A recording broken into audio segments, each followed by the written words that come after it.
अजीब सा किस्सा था। फ्लैट में सिगरेट बट्स पड़े थे, उखड़ी हुई चादर थी और खून के फ्रेश धब्बे, और वो मरी हुई थी 3 दिन से अपने घर। तूने कहां जगह ले ली? ये तो श्रापित है।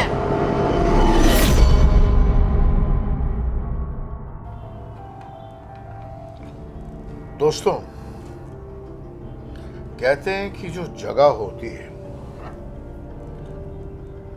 वो आदमी को या तो आबाद करती है या तो बर्बाद करती है। और ये बात जो है बहुत कम लोगों के समझ में आती है। Nobody understands this. Very few people understand it. इसलिए बड़े बुजुर्गों ने कहा है दोस्तों कि जगह जो है आप सोच समझ के लीजिए। आप कहां फ्लैट ले रहे हैं? Where you going to stay? तुम्हारे इर्द गिर्द क्या है, कौन है, एटमॉस्फेयर क्या है, नेगेटिव है या पॉजिटिव है, वास्तु, ये सारी चीजें, it all combines to the place where we stay. जगह। आज दोस्तों ये मेरे लिए सबसे इंपॉर्टेंट टॉपिक है, क्योंकि मैं फिर आप लोगों से कहना चाहता हूं कि मैंने स्क्रिप्टें जो हैं अपनी पर्सनल लाइफ में जो भी इंसिडेंट्स हुए हैं उनसे इंस्पायर होकर लिखी है। ये कुछ 6, 7, 8 पॉइंट्स हैं जो मैंने अपनी स्क्रिप्ट में से निकाले, जो मेरे सामने हुए, and I was the witness for it. आज ये चैप्टर जगह भूतिया बातें में मैं आप लोगों के साथ शेयर करूंगा। चलिए शुरू करते हैं। मैं बिल्डिंग का नाम नहीं लूंगा, लेकिन अंदाजे से मैं आपको इसके बारे में समझा दूंगा ताकि आप भी समझ जाएंगे। यह बिल्डिंग जो है ये आज भी न्यू लिंक रोड पर है। मेरे सामने है जीती जागती बिल्डिंग, और ये कुछ ही साल पहले नई बनी थी। और बड़ा अजीब सा किस्सा था इस बिल्डिंग में। किस्सा ये था कि मेरी मासी ने इस बिल्डिंग में 6 माले पर फ्लैट लिया था, ठीक है। और जब मेरी मासी ने इस बिल्डिंग में फ्लैट लिया तो उसे बिजनेस लॉसेस होने लग गए, और हर महीने I used to get a news कि इस बिल्डिंग में एक सुसाइड हुआ है। Every alternate month, I am not joking. और कैसे मौत होती? कोई बच्चा खेल रहा है और पार्किंग में गाड़ी जो है वो रिवर्स हो रही है और बच्चा कुचल गया, मर गया, और उसको पुलिस पकड़ के ले गई। मेरी मासी ने मुझे फोन किया, आज हमारी बिल्डिंग में ये हो गया। और किसी लड़की ने, वो पढ़ाई में फेल हो गई और उससे सुसाइड कर लिया। ये प्रथा थी उस बिल्डिंग की, और सबसे हाईलाइट प्रथा ये थी, और सबसे इंपॉर्टेंट बात ये मुझे पता चली, विच वॉज सो सिकनिंग, कि एक मुस्लिम वुमन 8 months प्रेग्नेंट, उसने टेरेस से सुसाइड कमिट किया विद दैट बिग स्टमक। इतना बड़ा पेट लेके 8 महीने का बच्चा, एक औरत टेरेस से 8 माले की कूद कर जान देती है, तो क्या दृश्य होगा आप सोचिए। और फिर लोगों का कहना था कि रोज रात को जो है ना, वहां पर जो बगीचा था वो अपने बच्चों वहां पर जो बगीचा था वो अपने बच्चे को झूला झुलवा रही थी जो पैदा ही नहीं हुआ था। मैं सही बात कह रहा हूं, ये बातें मैंने सुनी, बड़ा अजीब सा लगा मुझे, क्योंकि मुझे पता था कि यहां पर जो है अकाल मृत्यु हो रही है। और मेरी मासी ने यह भी कहा कि फर्स्ट टाइम इतिहास में उस बिल्डिंग में मौलवी, पंडित और फादरी, फादर ऑफ द चर्च, इन तीनों को बुलाया गया और तीनों ने पाठ पढ़े। कुरान शरीफ पढ़ी गई, बाइबल पढ़ी गई, गीता पढ़ी गई, हवन करवाया, शुद्धि करवाई, ताकि ये मैस खत्म हो। और ये अपने आप में एक रिकॉर्ड हो गया, क्योंकि मेरी मासी का ये कहना था कि कभी भी मैंने एक पंडित, मौलाना और एक फादरी साथ में ग्रंथ पढ़ रहे हैं, कभी मैंने जिंदगी में ये नजारा नहीं देखा। मुझे पता था उस बिल्डिंग के बारे में। फिर क्योंकि हम लोग अक्रॉस द रोड रहते थे, मेरी बिल्डिंग जो है उस लिंक रोड के ऑपोजिट ही है, वहां पर भी बातें फैलने लग गई कि ये जिंक्स है, बिल्डिंग बहुत गंदी जगह है, शराब है, ये है, वो है। अब जिस पर जो बीतती है वही जानता है। कमिंग बैक टू माई मासी, मेरी मासी ने 6 माले पर फ्लैट लिया था। घर में लॉस होने लग गए, झगड़े होने लग गए, मेरे मासड़ जी का भी बहुत बड़ा लॉस हो गया, बीमारी फैलने लग गई, बहुत बुरी हालत हो गई। हमारे कुल पंडित थे मिश्रा जी, अब वो नहीं है। उनका मेरी मासी के घर आना जाना था, और एक दिन जब वो यहां पर आए, पता नहीं उनमें क्या वैदिक शक्तियां हो या क्या था, वो बार बार हॉल में बैठकर, लिविंग रूम में बैठकर चाय की चुस्की लेते हुए उस जमीन को देख रहे थे। और पता नहीं क्या हुआ, उन्होंने मेरी मासी को कहा कि ये टाइल तोड़ो। मेरी मासी को बड़ा अजीब लगा कि ये क्या बात कर रहे हैं मिश्रा जी, टाइल तोड़ने का क्या मतलब है, 6 माले पर किस लिए। लेकिन उन्होंने फोर्स किया कि अगर आप ये टाइल नहीं तोड़ते तो मैं तोड़ूंगा। हथौड़ा मंगाया गया और वो टाइल तोड़ी गई। और जब वो टाइल तोड़ी तो इतना कंकाल निकला, हड्डियों का ढांचा। 6 माले की बिल्डिंग, 6 फ्लोर पे फ्लैट, हॉल के सेंटर में टाइल तोड़ी जा रही है और इतना कंकाल निकल रहा है, स्केलेटन, बोन्स, ह्यूमन बोन्स। इसके पीछे क्या रीजन हो सकता है? क्या यह जगह तंत्र मंत्र से खड़ी की गई थी? क्या यह ग्रेवयार्ड था कि क्या था? यानी मेरी मासी एक कंकाल पे पूरा परिवार सो रहा था। हुआ ये जो नहीं चाहते थे।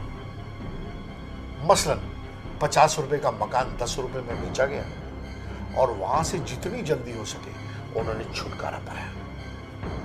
और अच्छा हुआ कि वो निकले। आज भी वो बिल्डिंग मैं देखता हूं और मेरी हिम्मत नहीं होती जाके पूछने के लिए कि क्या हो रहा है। तो ये किस्सा मुझे इंस्पायर हुआ, मैंने अपने हॉरर स्टोरी में ये ऐड किया। दूसरा किस्सा फिर से मेरे दोस्त का हुआ, चेरी, जो मेरे साथ में सिद्धि विनायक गया था। एक दिन उसका फोन आया और उसने मुझे कहा, प्यार से मुझे अश्विन के बदले एके कहते हैं, कहते एके मुझे भाड़े का घर मिल रहा है। मैं कहा वेरी गुड। कहता ग्राउंड फ्लोर जेवीपीडी स्कीम में। मैं कहा अच्छा।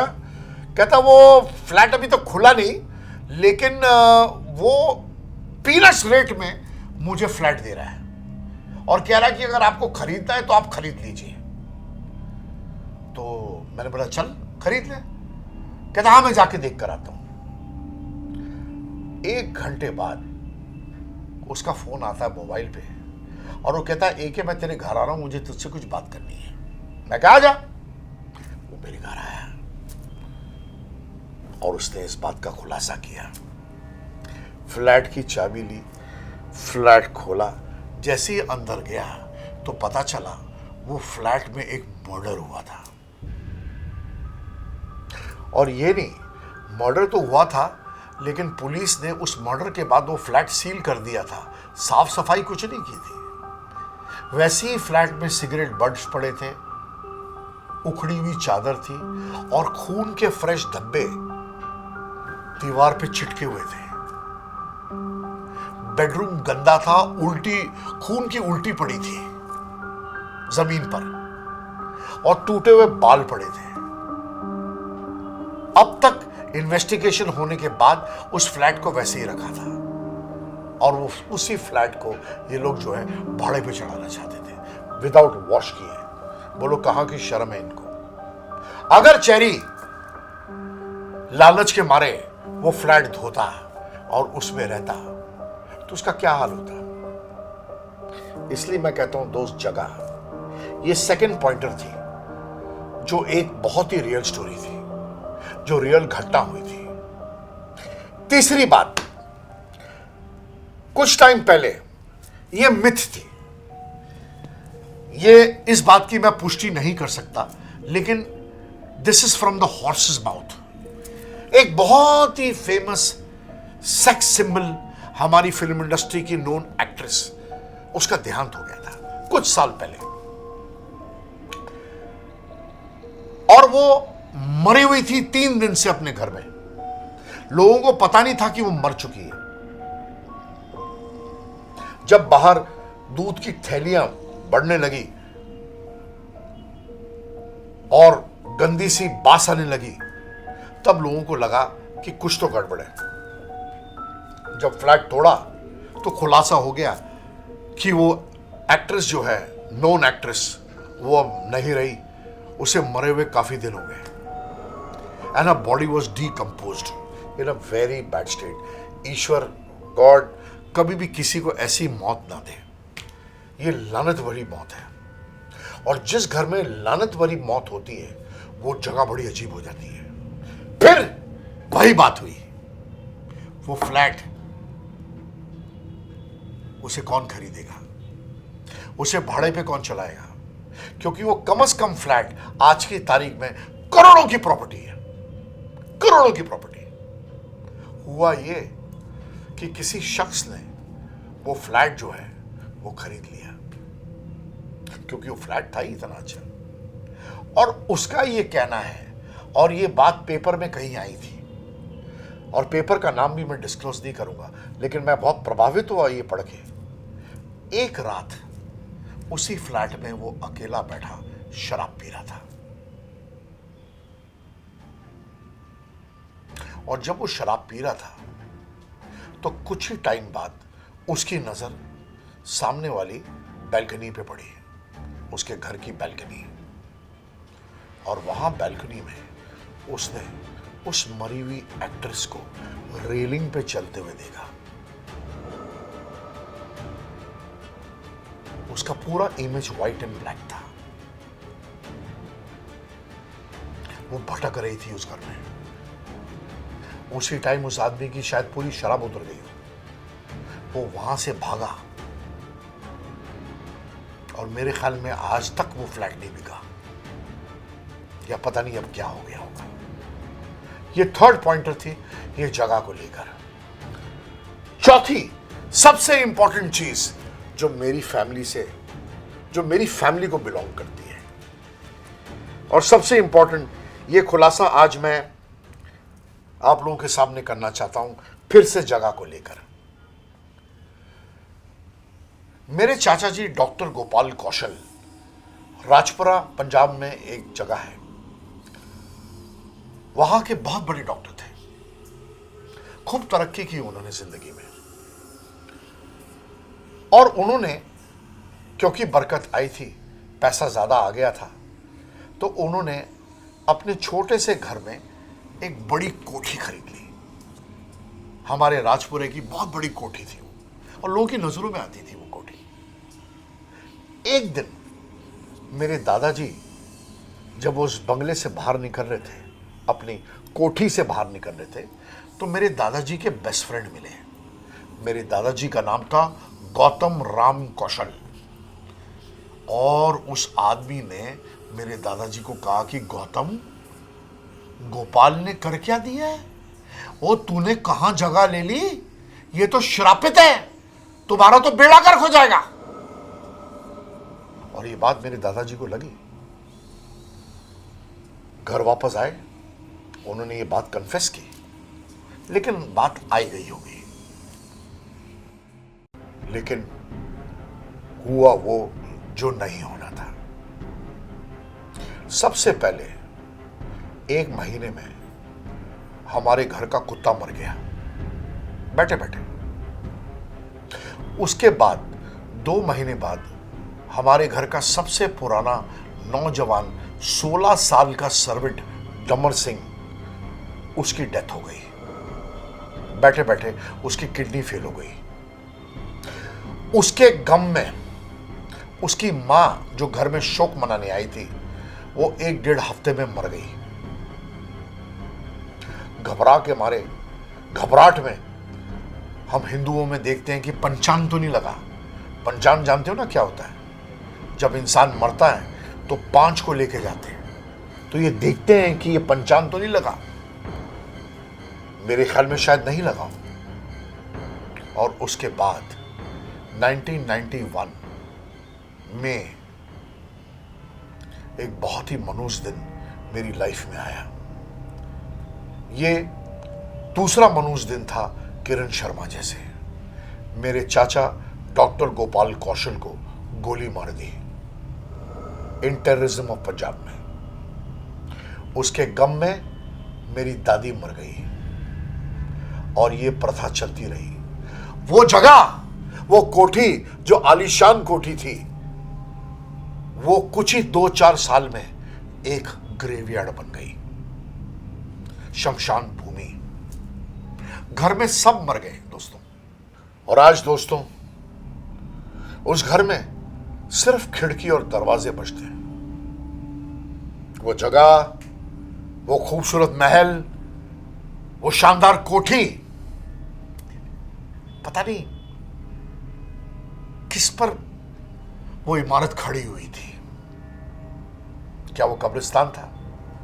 शमशान घाट था? क्या था वो?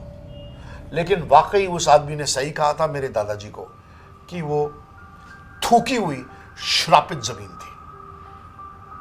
और श्राप ये पूरे खानदान को लग गया। लपेटे में कौशल परिवार आ गया मेरा। सब मर गए, एक के बाद एक।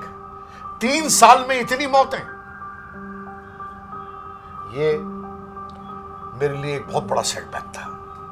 ये थी मेरी फैमिली की नंबर 1 कहानी, जो मुझे इंस्पायर की थी वन ऑफ द एपिसोड्स लिखने में। अब बंबई में हम आते हैं। बंबई की ये जो मैं बात आप लोगों से कहना चाहता हूं, ये मैंने खुद एक्सपीरियंस किया है। मैंने आप लोगों को बताया होगा कि मेरा भाई पिक्की, निकनेम, हिज निकनेम इज पिक्की, उसको पिक्स बोलते थे हम लोग, जिसने वो सूफी आंटी की किताब मुझे दी थी और वो इन सब चीजों में था। उसका एक किस्सा बताता हूं। और ये बात जो है सिर्फ 7 या 8 साल पुरानी बात है। मेरे ब्रदर मिस्टर पिक्की उफ पिक्स, उसे फार्म हाउस का बहुत शौक था।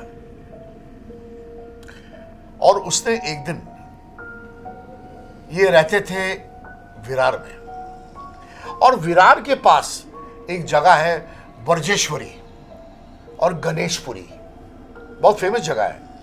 वहां पर गर्म कुंड है। उससे पहले एक जगह है जिसका नाम है मेड़ा गांव। आई रिपीट, मेड़ा गांव।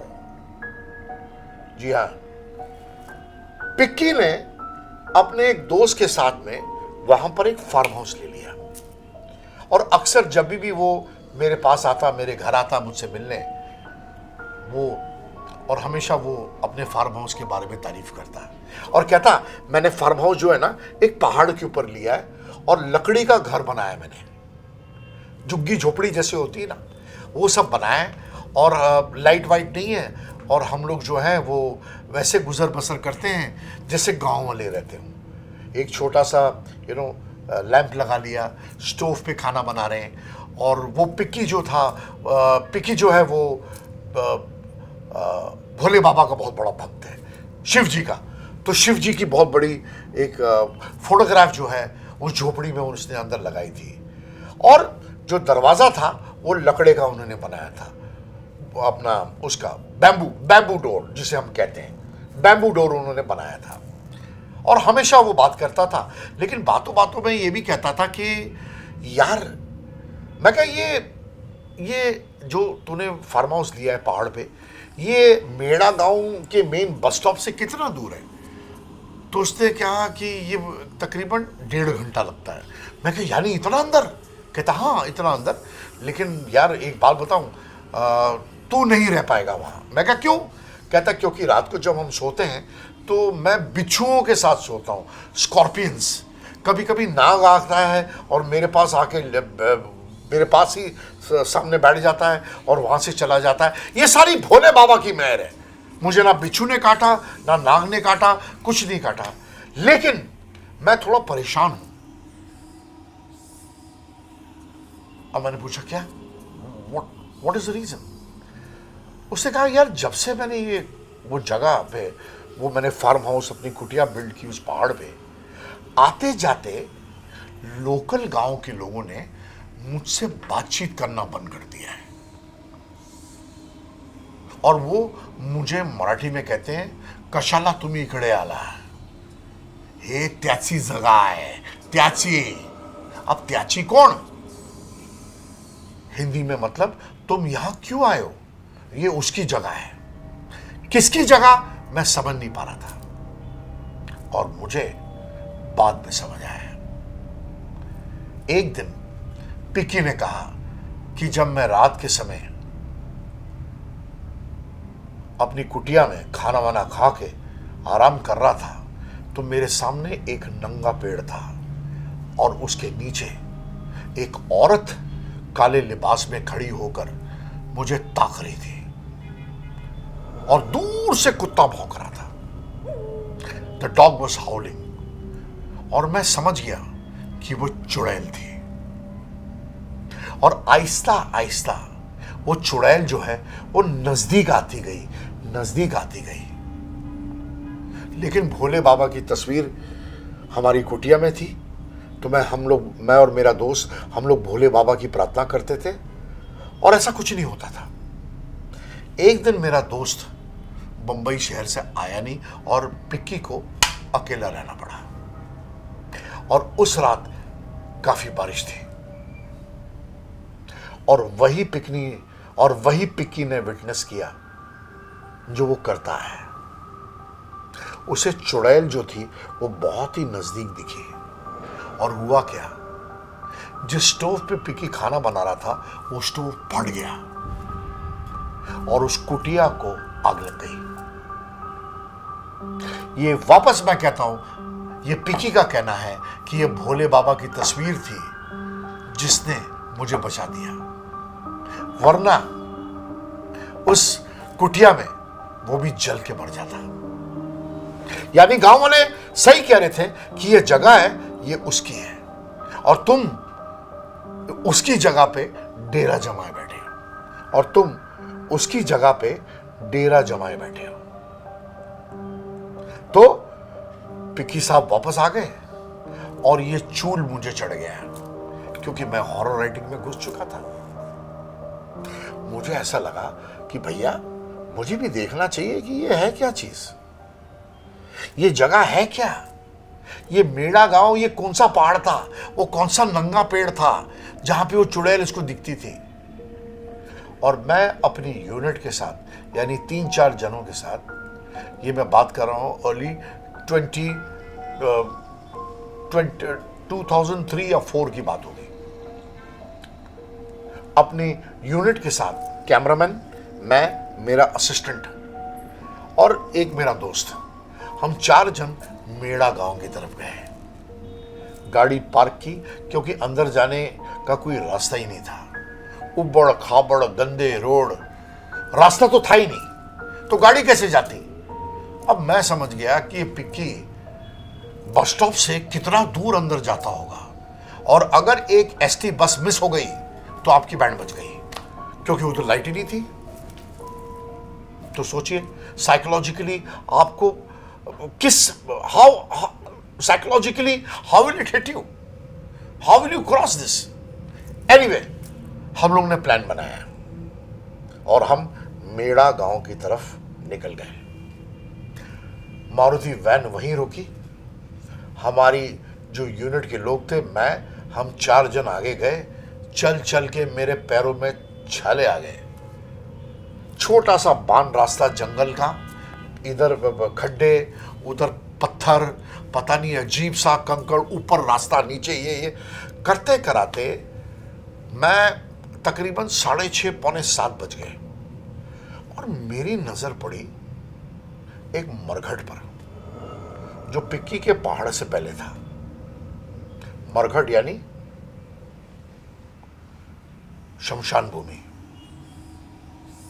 और मैंने देखा कि एक फ्रेश शायद मुर्दा जल रहा था, क्योंकि उसकी लाइटें काफी हाई थी, the flames were very high. तो it look, then you come to know that ये न्यू डेड बॉडी है, अभी लेकर आए हैं, अभी अंतिम संस्कार कर रहे हैं। लेकिन हाईलाइट ये थी कि उस डेड बॉडी के पास मेरी तरफ पीठ किए हुए एक आदमी कुछ कर रहा था। तो मेरे कैमरामैन ने बोला, देखो अघोरी लगता है वो। और मैंने देखा and I became very inquisitive. दोस्तों, ये सच बात है। और हम पिक्की की जगह की बजाय उस तरफ जाना शुरू कर गए। शमशान घाट के पास हम पहुंचे और मैंने देखा कि वो वाकई एक दुबला पतला, बहुत ही गंदी शक्ल, लंबे बाल, जैसे अघोरी होते हैं। मैं कम्युनिटी को कुछ बुरा नहीं कहता हूं, लेकिन मैं उसे डिस्क्राइब कर रहा हूं। और मुझे पता चल गया कि वो अघोरी है। उसकी रिब्स तक दिख रही थी, जैसे उसने शायद कुछ खाना भी नहीं खाया हो। और वो नंगा था। और जब हमने उसकी तरफ देखा, मेरे पांव से तले जमीन निकल गई।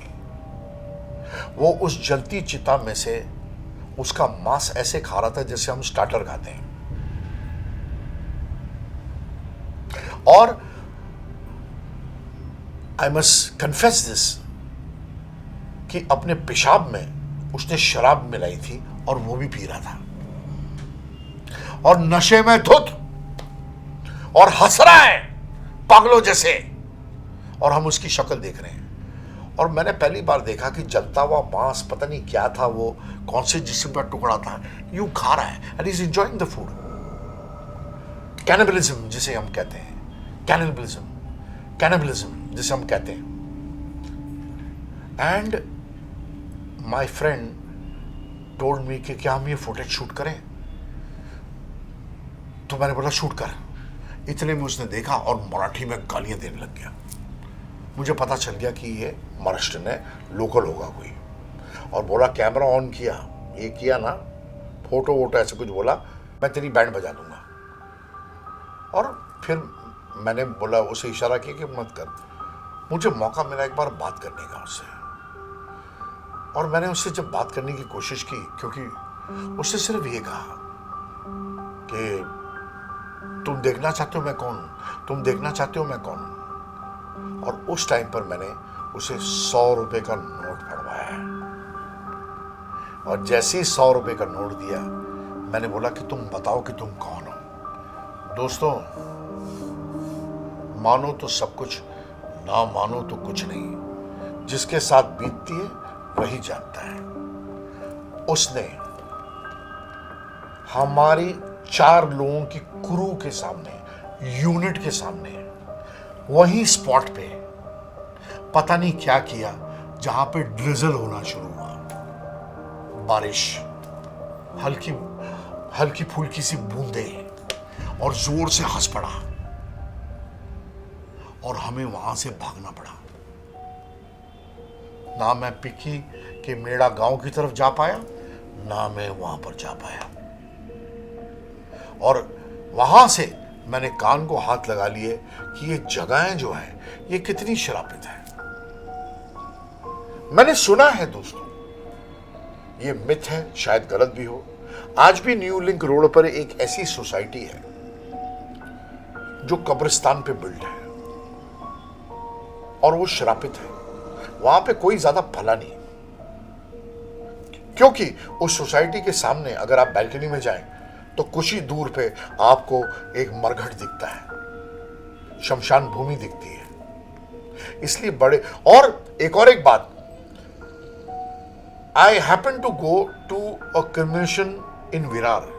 आप लोगों को मैं बताना चाहता हूं कि बड़ा अजीब लगता है दोस्तों कि विरार के मरघट जो है क्रिमेशन ग्राउंड, वो सेंटर ऑफ द सोसाइटी में बना हुआ है। उसके इर्द गिर्द सारी नॉर्मल सोसाइटी है, और जब मुर्दा जलता है तो जो धुआं है वो हर एक के किचन में जाता है, और मैं देखकर पागल हो गया। आपको पता है, ये 2-3 बातें और बड़ी एसेंशियल है जो पेपर्स में भी आई थी। सबसे इंपॉर्टेंट बात यह थी, जब मैं छोटा था और स्कूल में था, बैंडस्टैंड जहां पे सी रॉक है, ताज लैंड है, ये एक हॉन्टेड जगह थी। ये आज भी हॉन्टेड हो सकती है, मैं कह सकता हूं, क्योंकि वहां कोई जाता ही नहीं था। पारसी के घर थे, सी रॉक आधा बन रहा था, उधर पूरी जगह शाय शाय शाय करती थी, कोई नहीं जाता था उधर। और मुझे आज भी याद है, शायद प्लीज आप लोग नेट पे जाइए और टाइप कीजिए, बैंडस्टैंड पे एक राउंड कलर का हॉन्टेड घर था। उसका पूरा आर्टिकल मिड डे में आया था कई साल पहले, और उसकी कंस्ट्रक्शन जो है, वो शाहरुख खान का जो घर है उसके सामने जो गार्डन है, उधर ही वो हॉन्टेड इमारत थी, वो हॉन्टेड बिल्डिंग थी। रियल वर्ड इज वो हॉन्टेड बिल्डिंग थी। और जिसने भी, जो भी बिल्डर चैलेंज लेता था कि मैं इसको बिल्ड करके बताऊंगा, मैं यहां पर आबादी लेकर आऊंगा, रातों रात वो बिल्डर मर जाता था, उसकी मौत होती थी, और किसी ने उसे टच नहीं किया। ये बात जो है, ये बहुत फेमस हो गई थी, अर्ली 80s की बात है ये। और ये सारे आर्टिकल्स न्यूज़पेपर में छपे थे। हम लोग जब स्कूल बस में जाते थे तो वहां से हमारी बस टर्न करती थी, और मैं वो हॉन्टेड घर को देखता था, हॉन्टेड बिल्डिंग कह सकते हैं। बस जैसी टर्न करती थी तो मैं उस हॉन्टेड बिल्डिंग को देखता था मैं, और वो कई साल तक ऐसी हॉन्टेड रही, कई साल तक। मुझे बाद में पता चला कि उस बिल्डिंग को किसी ने कंस्ट्रक्ट तो नहीं किया, लेकिन तोड़वा दिया गवर्नमेंट ने। वो जगह भी श्रापित थी। ये आर्टिकल इस जगह के बारे में हर जगह न्यूज़पेपर में है। अगर आप, if you go on the net, you will come to know about this haunted place in Bandstand in early 80s। Now coming back to one more important topic. यह भी एक कमाल का आर्टिकल न्यूज़पेपर में छपा था, टावर ऑफ साइलेंस। आप जानते हैं टावर ऑफ साइलेंस क्या होता है? जहां पर जब पारसी लोगों की डेथ होती है, लास्ट रेस्टिंग प्लेस पे लेके जाते हैं, उसे टावर ऑफ साइलेंस कहते हैं। और ये जगह मलबार हिल में है। इर्द गिर्द काफी घना जंगल जैसे पेड़ है।